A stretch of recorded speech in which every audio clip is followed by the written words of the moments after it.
Hey everyone, welcome to PLN. I'm your host, Uriah Kaiser, founder and publisher of Potomac Local News at potomaclocal.com. Well, in this video, we're breaking down what has become one of the most urgent and emotional fights in Stafford County. Dominion Energy's proposed Kraken Loop. It's a 70-mile, 500 kilovolt transmission line that residents say will redefine the county's future for generations. This is the Kraken Loop showdown. According to Dominion's project outline, the Kraken Loop would be a 500 kilovolt transmission line stretching 70 miles, running through Louisa, Spotsylvania, Caroline, Stafford, and Fauquier counties, connecting the North Anna substation to a new Kraken substation in Caroline County, ultimately tying into a new Yeats substation in Fauquier, undergoing State Corporation Commission review beginning in 2026. Dominion says the line is needed to meet growing regional energy demand, but Stafford residents say this is a super corridor and the impacts would be massive. At 120 feet wide, the clear cut would be nearly the width of I-95, running directly next to Mountain View High School, Rodney Thompson Middle School, Margaret Brent Elementary, and the Austin Ridge Community Playfields. Residents say the route threatens children, property value, forests, and entire ecosystems. Dozens poured into the December 2nd meeting to tell supervisors why the project cannot move forward as planned. Here's resident Karen Mathis. It is not practical to run the extra high voltage 500 kV lines directly through residential neighborhoods. These extra high voltage lines, also referred to as interstate lines, are typically routed around or along edges of communities to ensure safety and minimize community impact. Community impact includes a very wide corridor of land, wider than 95 south and northbounds combined, running through residential corridors. Others raised health fears, especially with schools so close to the proposed corridor. Resident Elena York. That the International Agency for Research on Cancer, the IARC, which is an arm of the World Health Organization, classified the extremely low frequency ELF magnetic fields, which is the kind generated by 500 kilowatt lines, as group 2B, or possibly carcinogenic to humans. As you will read from my handout, there's plenty of other studies readily available online, which will point many other issues. Take a pick, it's anything. Cognitive decline, behavioral problems, blood disorders. It's never ending, and it's extremely concerning. Multiple speakers said Dominion has not treated Stafford residents with transparency or respect. Some described the company's recent open house as a chaotic and unhelpful session, comparing it to a children's science fair. Others said Dominion declined to attend neighborhood meetings. Here's resident Edward Downs. Residents received a postcard mailer only weeks or 1 week or days before their virtual online session held nearly a month ago. Their open house, held only 2 days later in this county, was not sufficient in addressing or capturing community concerns or impacts. Dominion Energy gave little notice and left your constituents blindsided, unaware, and ill-prepared to understand the scope, scale, and impacts to the communities. I know for a fact that our board has reached out to them to come to our open annual meeting on December 11th, and that invitation has been declined. Instead, they wish to do just a virtual performative session yet again. For some families, the Kraken Loop isn't just a new threat, it reopens old wounds. The easement for the Kraken Loop was seized from my great-grandmother and my great-uncle in 1969 by eminent domain. They, along with the other citizens of this county, tried to fight that seizure of property. They were unsuccessful. And today, I and my children are paying the price for that failure.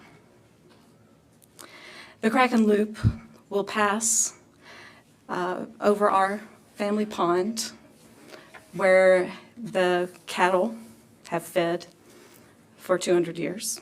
Jenny Smith, who was speaking there, also founded KillTheKraken.com and is leading community organizing efforts, including a county-wide public meeting on December 13th at Porter Library in North Stafford. The situation in Stafford County is similar to a story we covered in the middle of the last decade, the Haymarket transmission line fight from 2015 to 2018. The parallels here are significant. Then Dominion proposed a major transmission line running through residential and environmentally sensitive areas in western Prince William County. There, communities organized early and aggressively, and Dominion insisted that undergrounding the line was too expensive. But years of pressure forced concessions, including burying portions of the line. The State Corporation Commission, the SCC, not county governments, made the final routing decision. So here's why this all matters now. Stafford's real battleground will be the SCC, not the Board of Supervisors. But Haymarket proved one thing. Unified, sustained public pressure can reshape a Dominion transmission project. That is exactly the strategy many Stafford residents are preparing to replicate. After hearing public testimony and discussing the item, the Stafford Board took several concrete steps. Supervisor Crystal Vanucci outlined 5 immediate actions the county will take. We have authorized our staff as a board to follow up on the Kraken Loop issue with Dominion Energy or Dominion Power.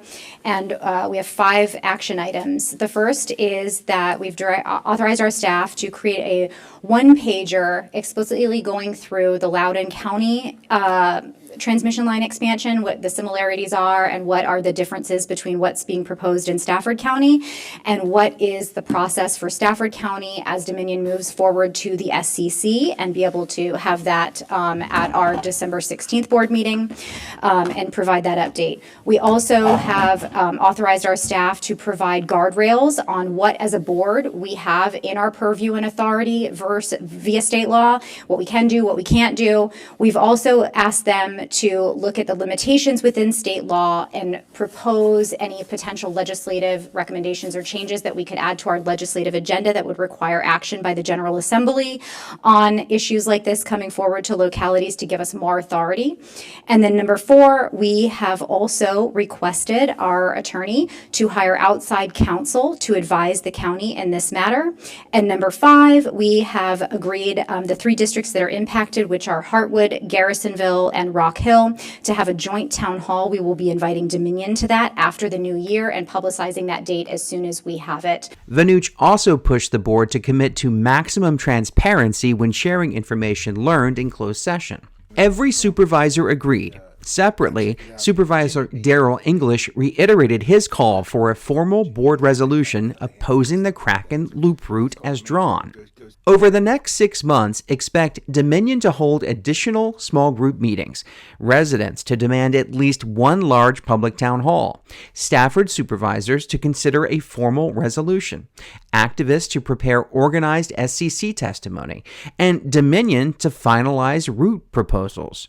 By mid-2026, Dominion is expected to file with the SCC, and from 2026 to 2028, we can look for public hearings, an environmental review, route alternatives, and the FCC's final decision.